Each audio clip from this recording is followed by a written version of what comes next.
All right, Larry Krueger here from the Pig and a Pickle Krug Show with a little 49er video. And of course, week one, the 49er opponent is the Pittsburgh Steelers. So we'll preview what the Steelers did or review what the Steelers did in the preseason in their 3 games. But first, of course, we're brought to you by Pig and a Pickle, the best barbecue in all of Northern California. Check them out in Emeryville and Corte Madera. They're open 7 days a week in both spots, from 11 a.m. until 8 p.m. or until they run out. Pig and a Pickle, the best barbecue in all of Northern California. Well, let's talk a little bit about the Niners' Week 1 opponent, the Pittsburgh Steelers.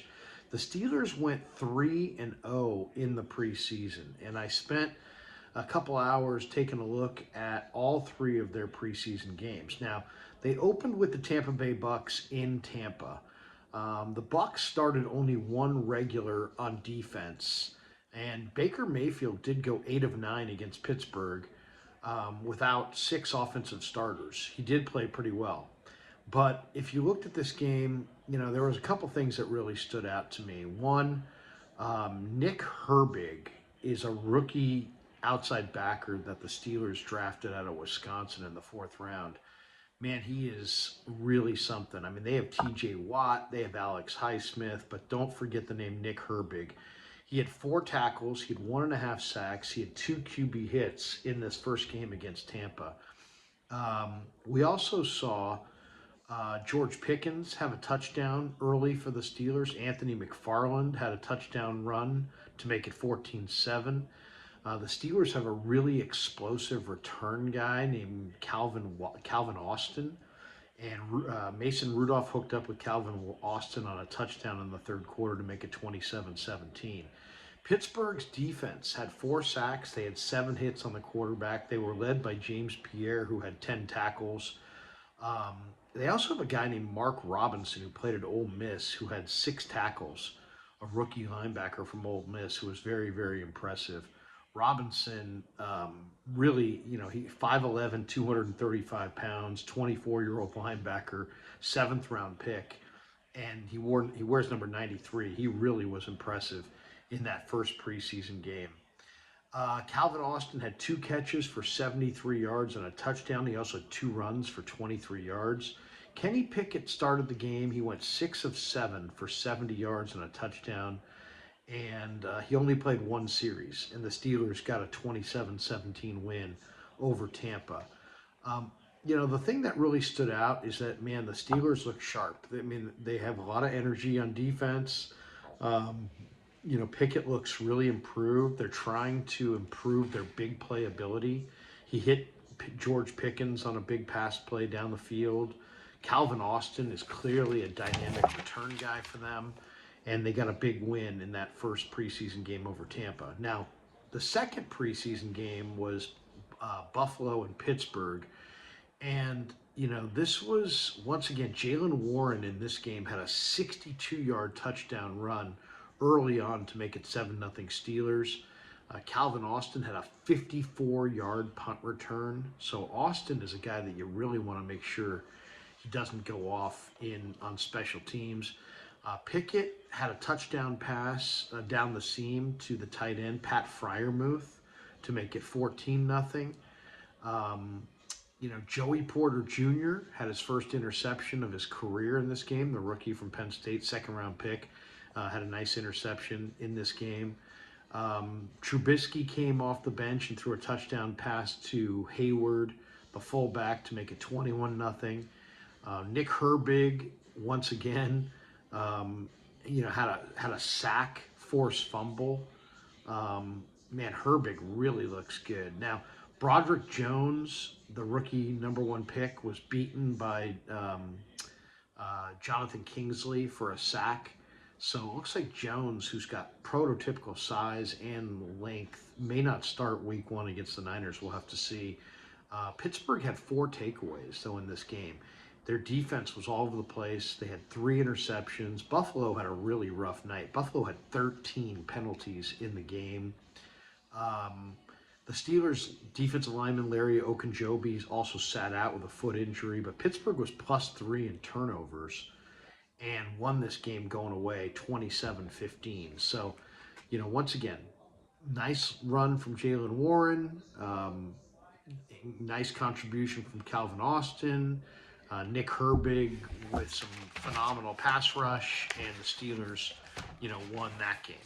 So that goes into the third preseason game, and I just finished watching that. That was Steelers and Falcons in Atlanta, preseason game number 3. Now, the one thing you have to know about this game, Steelers won 24-0, and they overwhelmed Atlanta.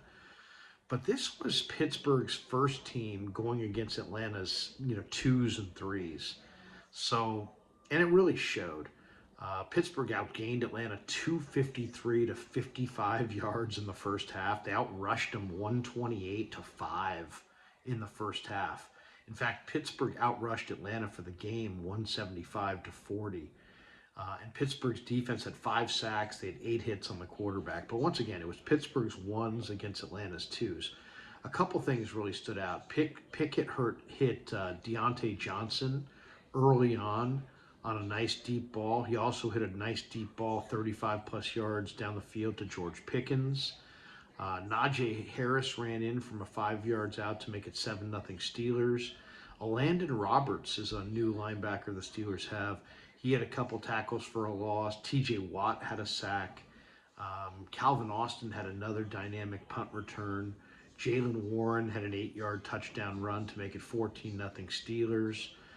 Anthony McFarland, the third-year running back out of Maryland, really showed a lot of explosiveness in this game. Chris Boswell hit a couple field goals. McFarland had a couple touchdown runs. And, once again, Nick Herbig, the rookie out of Wisconsin, had a sack, and Landon Roberts had a sack. It was just Pittsburgh's defense was just incredible. Now, the one thing that did stand out throughout the preseason is Kenny Pickett.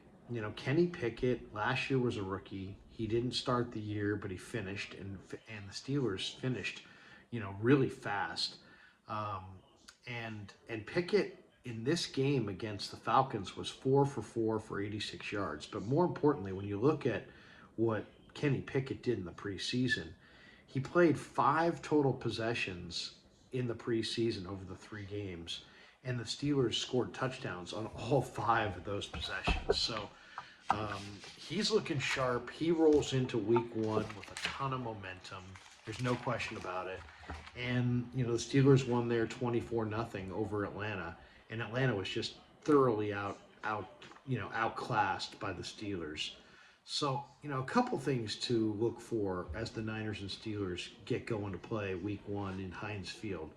One, man, everybody talks about T.J. Watt, and there's no question T.J. Watt is an awesome player. He was the, defensive player of the year in 2021, 2 years ago. Of course, Nick Bosa was the defensive player of the year last year.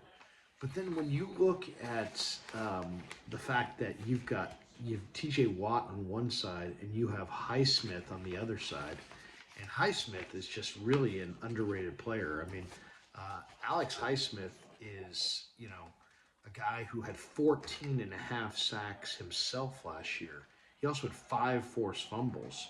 So the one thing about T.J. Watt, he always rushes against the right tackle. So it's going to be T.J. Watt against Colton McKivitz, and it's going to be Alex Highsmith going up against Trent Williams.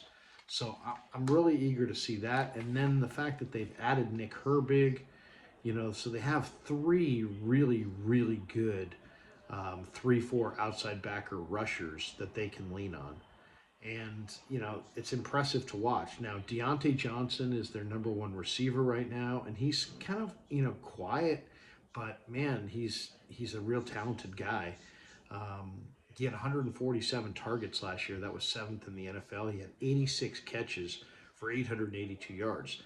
But he's not a one-man show. So they've got George Pickens, they've got Deontay Johnson, they've got Pat Freiermuth, they have Najee Harris, they've got Warren, the other back, and then they've got Anthony McFarland. So it's they've got a bevy of weapons.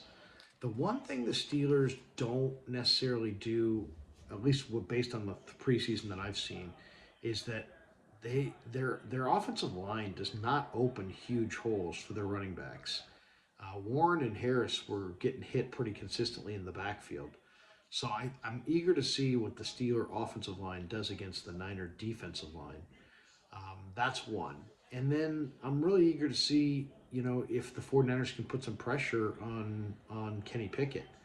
Um, Kenny Pickett looks worlds better than what he looked a year ago. So, the Steelers really finished fast last year, and they got off to a little bit of a slow start, but man, they finished fast. And then in the secondary, they still have Minka Fitzpatrick, who's an all-pro player at safety. Fitzpatrick is probably going to match up with Kittle most of the time in week one. So I'm really eager to see what the Niners can do, outside of that matchup. Um, TJ Watt last year played 10 games. He had 5.5 sacks.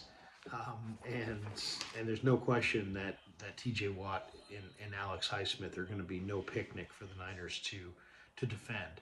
Will the Steelers go with Broderick Jones at left tackle? I'm not sure if they're going to in this game. Um, the thing about Mike Tomlin is, Pittsburgh, he's had 16 straight seasons where they've been 500 or better. So, I mean, they come out in week one and they are a tough team to beat. If you look at some of the numbers from the Steelers under Tomlin, 51-27-3 against the spread, 15-4-3 against the spread as a home underdog. And the Niners are favored to win. Pittsburgh's opening at home, by the way, for the first time since the 2014 season. So, it's going to be really interesting. I mean, Pittsburgh's offense was ranked, 26th in points per game last year, where the 49ers under Brock Purdy scored 33 points a game. Some people look at this matchup and just say, hey, can the Steelers score with the 49ers? But, there's no question that Pittsburgh's defense is big time. They had 40 sacks. They had 20 picks. They've got some real talent on all three levels of their defense. Joey Porter is now being added to the back end of their defense. They still have Patrick Peterson, who was with the Minnesota Vikings last year. Last year, Peterson had 5 interceptions with Minnesota. So, the Niners have to figure out a way to block Watt and Highsmith up front. They have to figure out a way to protect Brock Purdy. There's no question about that. And, to me, it's also going to be, can the 49ers establish the run? Can they run the ball? And the one guy, a couple, the players, everybody knows the stars on the Steelers, but a couple of the guys to look for. One is this Nick Herbig, the rookie linebacker out of Wisconsin.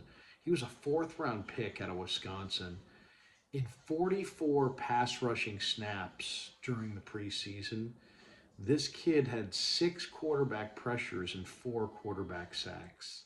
So he's really a force, and, just a undersized outside backer who, just pins his ears back and goes after it. The one interesting thing that the Steelers really tried to, change from last year to this year is last year they only had 1 touchdown longer than 25 yards all season. But then in the first 2 preseason games, they produced 4 plays like that, or 4 touchdowns like that in the first 2 preseason games. So they feel like they have more big play ability than they've had in the past, and they've got a nice collection of weapons. They've got their own offensive line issues, though. And if Nick Bosa is healthy, I think the 49ers will be able to put some pressure on Pickett. If the 49ers are 100% up front, I think they should be able to shut down Pittsburgh's run and make them a little bit more one-dimensional. I like the 49ers in this matchup. I think Ayuk, Debo, Juwan Jennings, the Niner receivers are going to win their matchups with the Steelers secondary. And I think Brock Purdy's going to get the ball out of his hand and neutralize that rush. And I think the 49ers are going to start this year focused a lot more than they were a year ago when they went to Chicago. And they brought a lot of energy in Chicago, but they didn't bring a lot of focus. This year, I think they're really going to be truly focused. But there you go. I would say, a couple of the guys in the preseason that stood out to me for the Steelers. Definitely Nick Herbig, the rookie linebacker. Definitely Calvin Austin, the return man, punt returner. Really, really dynamic. Definitely Kenny Pickett, how well he's playing right now. And then the Steelers also have a rookie linebacker named Mark Robinson from Ole Miss, who I thought really jumped off the page. So, it's going to be interesting. Deontay Johnson and George Pickens, Pat Fryermuth, those are the top offensive weapons. They're all very experienced in this offense. So, week one, Niners Steelers, it's going to be really, really good. It was interesting watching the Steelers in the preseason. The first week against Tampa, you know, um, you looked at Tampa, I mean, it was super hot and steamy, and Tampa, still Baker Mayfield had a lot of success in that game. You look at that second game against Buffalo, Buffalo looked out of sorts. There was 13 penalties from the Bills. And then you look in that third game, and I don't know how much you can really evaluate it because it was Pittsburgh's starters against the Falcons twos and threes, and it really showed. It looked like looked like a pro team against a college team. So it's hard to glean too much from the Steelers other than they're bringing tremendous offensive momentum into week one. There's no question. Pickett's feeling really, really good. But their offensive line is definitely a question. Can they run block? Can they pass protect? I think that's their big question up front. They're going to put a ton of heat on you off the edges with TJ Watt and Alex Highsmith. And Cam Hayward also had double-digit sacks last year as well. So they put a lot of heat on you. But then their secondary, I think, you can make plays on their secondary if you can get them blocked up front. So ultimately, it's going to be really interesting. I think the 49ers defensive line is going to win against the Steelers offensive line. But then the Steelers defensive line may win against the 49ers offensive line. And how does Brock Purdy handle that pressure, which could be pretty intense week one? I think that will probably determine who wins week one between the Niners and the Steelers. All right, hope you enjoyed our video. Thanks to Pig and a Pickle for being the title sponsor of The Krueger Show. Thanks to all you guys for supporting The Krueger Show on YouTube.